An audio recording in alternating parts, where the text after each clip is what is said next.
d'argent et de sang. La plus grande escroquerie de l'histoire de France. Des milliards envolés, des meurtres, des trahisons. À l'origine, il s'agissait de sauver le monde, la nature, le climat. Cette incroyable escroquerie nous aura offert le spectacle de la vie falsifiée. Oui, falsifiée. Par ses addictions, ses tables de jeu et ses débauches dans les magazines People. 2.4. Quelle ville elle a mis? 9e étage, c'est au 9e étage.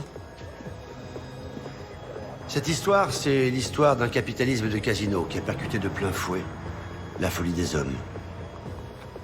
L'État a joué au poker avec l'environnement et s'est fait plumer. Par des escrocs sans foi ni loi. Cette enquête nous aura amenés au contact de la communauté juive, pour laquelle j'ai, pour des raisons personnelles, le plus profond respect. Mais pour le magistrat que je suis, un escroc reste un escroc, quelles que soient ses origines, et quelle que soit sa religion.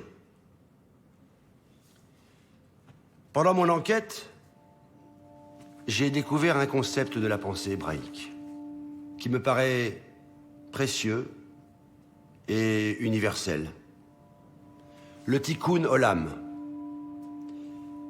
Une idée selon laquelle il est de la responsabilité de chaque être humain de réparer le monde.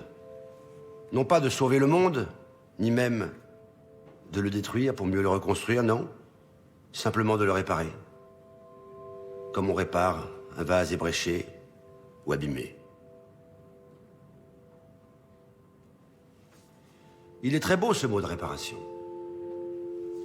Qu'il s'agisse d'écologie, de société ou tout simplement de sentiment. Il est modeste ce mot de réparation. Il est sage. Mais il peut être vertigineux aussi. Comme l'est la recherche de la vérité. En attendant, le marché des droits à polluer, c'est un lieu. Le lieu où l'être dégénère en avoir et où l'avoir dégénère en paraître.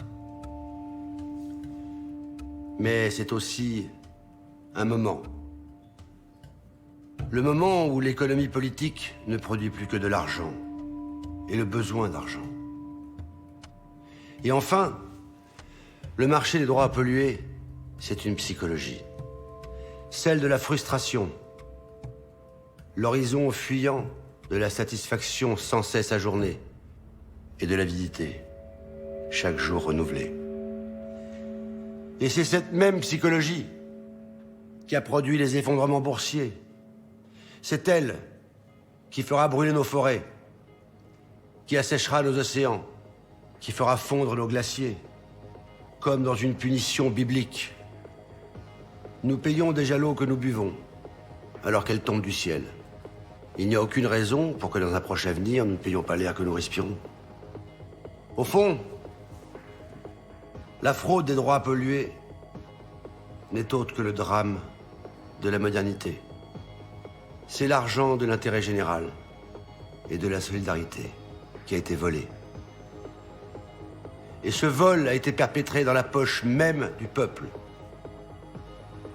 Et c'est au nom du peuple français que la justice sera rendue. Je vous remercie.